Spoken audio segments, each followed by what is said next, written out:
Na aula passada eu estava conversando com vocês sobre teorias evolutivas e eu conversei que a teoria mais aceita hoje em dia para explicar a evolução é o neodarwinismo. O neodarwinismo também é conhecido com o nome de teoria sintética da evolução. Síntese quer dizer soma, porque o neodarwinismo ele soma, gente, duas ideias, né? Ele soma as ideias de genética com as ideias de evolução de Darwin. Aliás, né? A teoria sintética vai explicar o que Darwin não soube explicar. Qual é a origem da variabilidade? Então vai falar em variabilidade genética, que a variabilidade surge devido a fatores como mutação, recombinação gênica. E, gente, sobre a variabilidade genética vai agir a seleção natural. Por isso que eu estava discutindo com vocês anteriormente que o neodarwinismo não nega Darwin, ele complementa Darwin. O darwinismo fala em variabilidade e seleção natural. O neodarwinismo, a teoria sintética, soma com as ideias de genética, síntese soma, variabilidade ela é genética e sobre ela age seleção natural. Então a brincadeira nessa aula é a gente descrever exatamente os fatores evolutivos, como é que eles vão estar funcionando, né? Esses aqui, inclusive alguns outros, que hoje em dia lá o neodarwinismo leva em consideração. Número 1, moçada, e mais importante deles, mutação. Ao longo do curso, né, moçadinha, falamos um bocado de vezes já a respeito de mutação, né, a gente ainda fala mais um bocadinho. Mutações, né, moçada, são alterações acidentais, não programadas no material genético de alguém. Quando a gente fala nessa alteração acidental não programada no material genético de alguém, uma alteração não programada, acidental, na sequência de bases nitrogenadas, na sequência de nucleotídeos do material genético, ou seja, DNA ou RNA, né? No caso, gente, lá, RNA somente em vírus, né? Em todas as outras criaturas, inclusive em alguns vírus, o material genético como sendo o DNA. Até em aulas passadas, a gente conversou com vocês, que bem dizer, só tem 3 coisas que podem mexer no material genético de alguém. É o caso, moçada, de crossing over, lá na meiose. Ô Landim, crossing over é mutação? Não, não é. Crossing over não é acidental. Você se programa para fazer lá crossing over. Já está, moçada, na sua programação, quando você fizer meiose, você fazer lá crossing over. Engenharia genética. Onde engenharia genética, eu também diria que não vai ser uma coisa acidental, né? Engenharia genética ela é programada, um cientista programa isso. Lá vai, moçada, o cientista que vai programar. Vou tirar o gene de fulano, colocar em cicrano e daí por diante. Ou seja, não é mutação. De vez em quando, alguém está falando sobre engenharia genética e argumenta que a engenharia genética induz mutações no material genético. Não é o ideal. Não é o ideal. Né? Ao pé da letra, em biologia, mutação descreveria uma alteração acidental. Entretanto, quando alguém colocar desse jeito que a engenharia genética induz a mutações, né, no DNA, induz mutações no material genético, ele pode estar usando mutação no sentido, moçada, do português, né?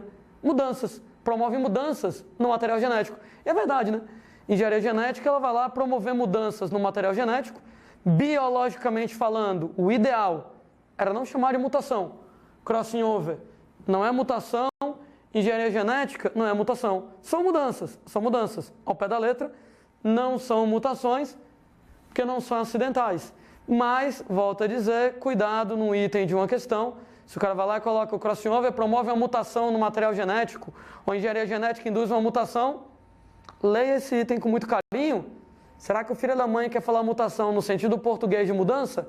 E talvez o cara queria dizer que isso é verdadeiro. Né? Não é o ideal, mas às vezes vai acontecer. Quando a gente fala, moçada, para vocês em mutações, lembrem, pelo amor de Deus, que mutação, essa alteração acidental no material genético, sempre, obrigatoriamente, com efeito aleatório. Eu nunca tenho como adivinhar qual é o efeito de uma mutação. Landim, por que eu nunca tenho como adivinhar qual é o efeito de uma mutação? Ora, por um motivo muito simples. Você tem 24 mil genes no seu material genético. Quando a mutação acontece, em qual desses 24 mil genes ela vai ser? Ainda tem outra, né? Era uma vez um determinado gene, ele tem uma sequência de bases nitrogenadas. Vem cá, que base nitrogenada vai ser alterada pela mutação? Será que vai ser a primeira, ou a segunda, ou a terceira? Será que a primeira vai ser trocada por uma citosina, uma timina ou uma guanina? Cara, eu tenho muitas possibilidades, então eu não tenho como prever o que vai acontecer. De maneira que mutações sempre e obrigatoriamente terão um efeito aleatório, um efeito imprevisível, apesar do que é normalmente prejudicial, né? Normalmente deletério. É aquela história de que você é lindo, fofo e maravilhoso. Do jeito que você está aí, se eu fechar os olhos e mexer em você na doida, dificilmente eu vou melhorar alguma coisa. Estragar é fácil, né? É aquela metáfora idiota que eu usei algumas vezes com vocês, de você é um desenho 99% concluído. Se eu fechar os olhos e mexer no desenho na doida, pode ser que eu melhore o desenho? Pode, mas é mais provável que eu estrague o desenho. E é exatamente como a mutação ela tem um efeito aleatório, provavelmente ela vai estragar, dificilmente ela vai ter efeitos benéficos. Quando a gente fala, moçadinha, em mutação, nós podemos classificar as mutações utilizando 3 critérios. Na verdade, é um comentário que eu vou fazer agora, ele é repetido, eu já falei disso antes, né? Mas, como tem um contexto dessa aula de evolução, a gente repete algumas ideias. Mutação, 3 maneiras de classificar, ela pode ser, número 1, mutação gênica ou mutação cromossômica. Gente, uma mutação gênica é aquela mutação que altera um determinado gene. Quando eu falo, moçada, que ela vai lá alterar um gene, ela vai lá, altera a sequência de bases nitrogenadas no gene. E no que ela altera a sequência de bases nitrogenadas no gene, a mutação gênica cria um gene novo. Ou mais precisamente, falando de genética, cria um novo alelo. Originalmente eu tinha o alelo dominante azão, sei lá, que determina olho preto, e ele tem uma determinada sequência de bases nitrogenadas.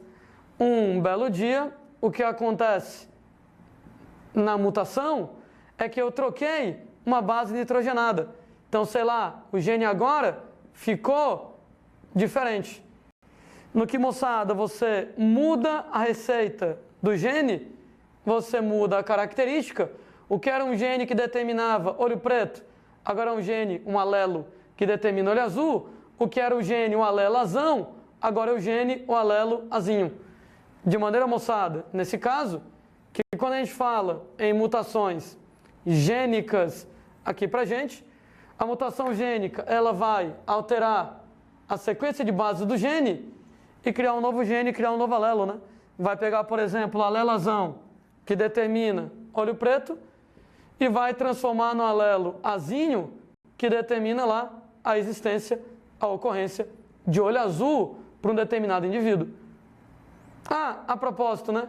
Quando você trabalha com a mutação cromossômica, ela já é diferente, né? Mutação cromossômica, ela não altera o gene, ou seja, ela não altera a sequência de bases nitrogenadas no gene. E com isso, gente, ela não cria um novo gene. Rolandinho, se ela não altera o gene, se ela não cria um novo gene, a mutação cromossômica faz o quê? A mutação cromossômica, ela pode alterar algumas coisas. Ela altera a posição do gene no cromossomo, estou abreviando o cromossomo CR, a posição do gene no cromossomo, e ou ela altera o número de cópias do gene, ou então do cromossomo. Aliás, né, aproveito para lembrar que a gente já falou sobre isso em aulas anteriores, que quando a gente fala lá em mutação cromossômica, a mutação cromossômica ela pode ser de dois tipos, né? Você pega lá, mutação cromossômica, ela pode ser estrutural. Quando a gente fala em mutação cromossômica estrutural, ela vai mexer na posição do gene no cromossomo ou no número de cópias do gene, mas não mexe no número de cópias do cromossomo. E Landino, entendi. Beleza. Era uma vez, moçada, então aqui na brincadeira, A, B, C, D, alguns genes. E a gente tem uma mutação, e devido a essa mutação, ficou A, D, C, B, e aí vai. E aí, gente, jogo dos 7 erros, o que é que a gente fez aqui de diferente? Ora, a sequência era BCD, e a sequência agora é DCB. Notem uma coisa, eu não alterei nenhum gene. A continua sendo A, B continua sendo B, C continua sendo C, D continua sendo D. Eu não criei nenhum gene novo. Eu alterei a posição dos genes no cromossomo. Alguém lembra qual é o nome dessa mutação cromossômica estrutural? Inversão, né? Era BCD, eu inverti para DCB. Sendo, moçada, que você tem também as mutações cromossômicas numéricas. Aí o nome é mais autoexplicativo ainda, né? Você tem lá, normalmente, 2 cromossomos em cada par. Então você tem lá um par que apresenta 2 cromossomos. E aí, devido a uma mutação, você, por exemplo, vai agora ter um par que apresenta 3 cromossomos. Exatamente como acontece, por exemplo, na síndrome de Down, né? A trissomia do cromossomo 21. Ao invés de você ter 2 cromossomos, agora você tem 3. Notem, gente, que eu não alterei nenhum gene. A continua sendo A. Eu não criei nenhum gene novo. O que eu fiz foi alterar o número de cópias do gene, né? Tinha 2 genes A, agora tem 3. O número de cópias do cromossomo tinha 2 cromossomos, agora tem 3. É mutação? É. Porque vai acabar alterando o material genético. Sendo, moçada, nesse caso, que a gente vai chamar de mutações cromossômicas.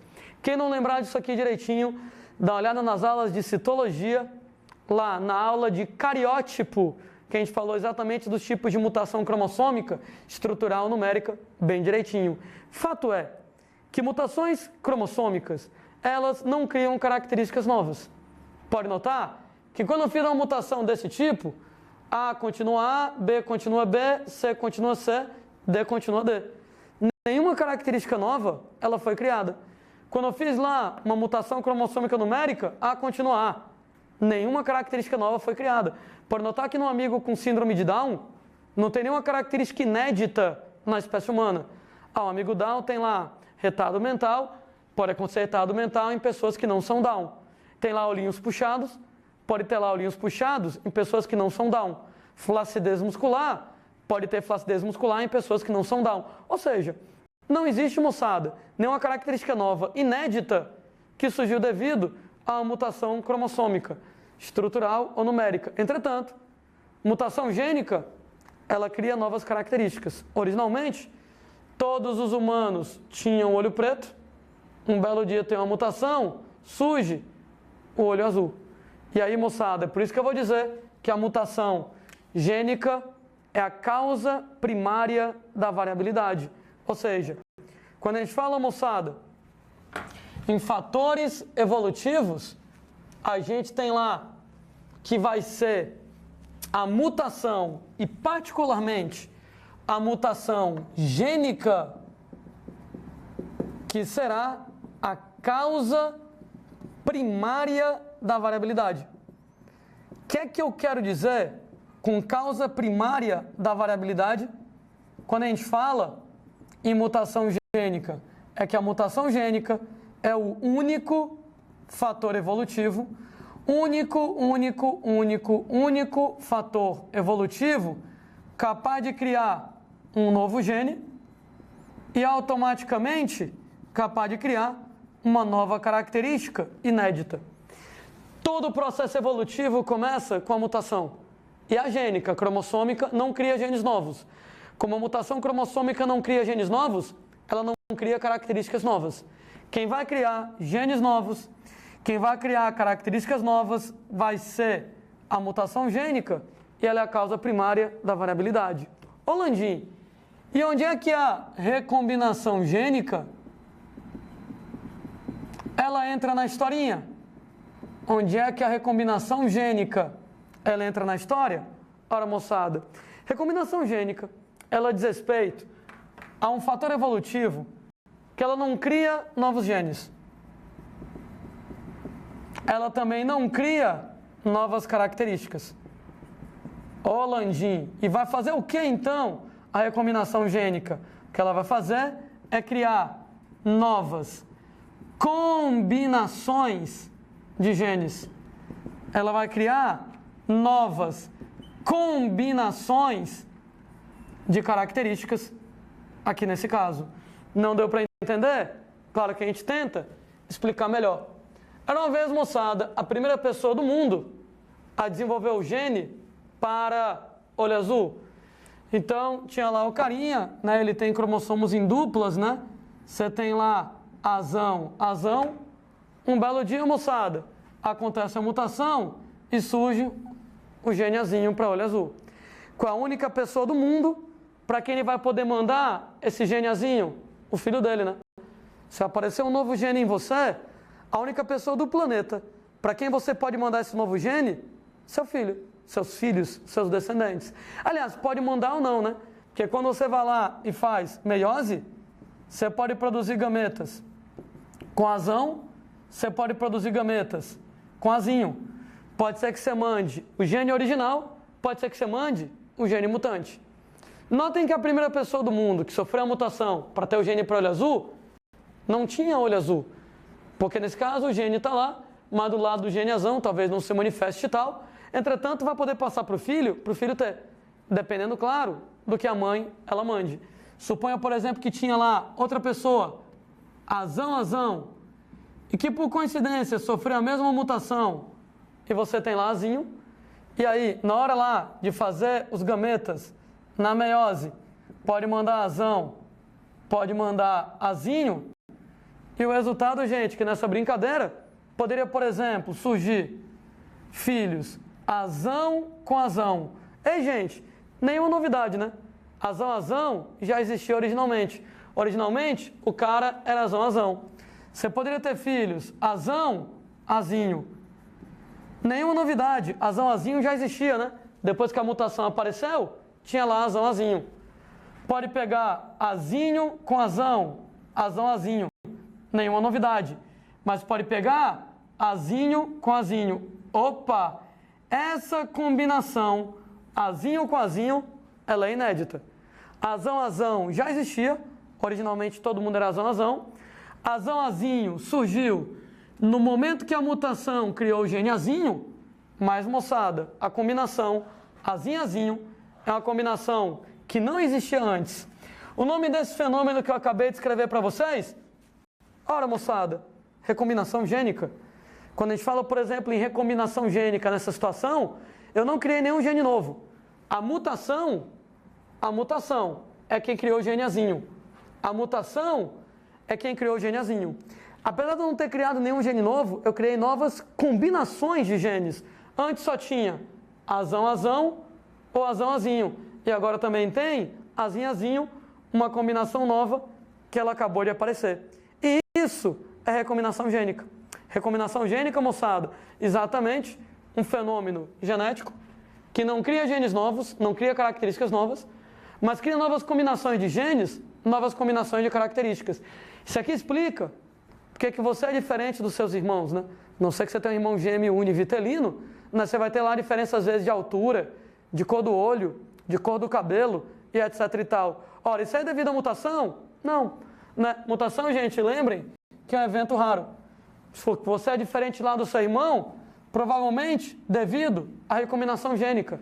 Na hora de seu pai pegar sua mãe, pode ser que você seja azão para uma característica, um irmão seu seja azinho e outro irmão seu seja azinho. Ou seja, é o mesmo pai, a mesma mãe, quando eles fazem meiose, embaralham os genes nos gametas, distribuem os genes em espermatozoides e óvulos, e quando eles se encontram, pode gerar combinações novas em relação ao que você tinha antes. Notem que os pais, eles eram aqui azão, azinho, mas nasceu filho azão, azão, nasceu filho azinho, azinho, novas combinações de genes, novas combinações de características que não havia antes. Tanto é que os fenômenos de recombinação gênica, para criar novas combinações de genes, de características, nos filhos, nos descendentes, envolve basicamente fenômenos como meiose. E aí, moçada, alguém lembra das aulas de citologia para matar a saudade? Quais são os eventos que promovem variabilidade genética na meiose? Variabilidade genética na meiose vem de crossing over e vem da separação dos cromossomos homólogos. Quer dizer então que quando eu falar para vocês em recombinação gênica, criar novas combinações de genes características nos filhos, tudo começa com a meiose. A variabilidade genética na meiose, crossing over, separação dos cromossomos homólogos, e fecundação. Quando você vai lá e combina genes do pai com genes da mãe, para criar combinações, às vezes, completamente diferentes. Então, quando a gente fala para vocês em recombinação gênica, basicamente, tem a ver com meiose, tem a ver com fecundação. Ou fecundação, ou então outros mecanismos de reprodução sexuada. Na verdade, todos os mecanismos de reprodução sexuada, eles são mecanismos que trabalham com recombinação gênica. Reprodução sexuada mais tradicional, ela vai exatamente pegar via meiose, via fecundação. Notem bem que eu acabei de classificar com vocês as mutações, utilizando o primeiro dos critérios, né? Se a mutação ela é gênica ou se a mutação ela é cromossômica. Eu lembro para vocês que tem dois outros critérios para você classificar as mutações. Então eu volto aqui a classificar as mutações. Mutações elas podem ser somáticas ou podem ser sexuais, né? Lembrando lá, quando a mutação ela é somática, ela acontece em células somáticas. As células, moçada, que compõem o corpo, né? Pele, músculo, osso, cérebro, as células que não têm relação direta com a reprodução. Ou seja, as que não são espermatozoide e óvulo.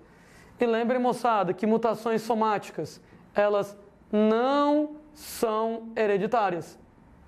Que nem, né, moçada, nas aulas sobre câncer, a gente conversou com vocês, que o câncer é um importante exemplo de mutação somática, né?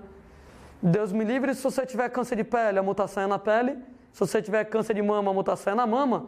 Se você tiver câncer de próstata, a mutação é na próstata. E não é hereditário, né?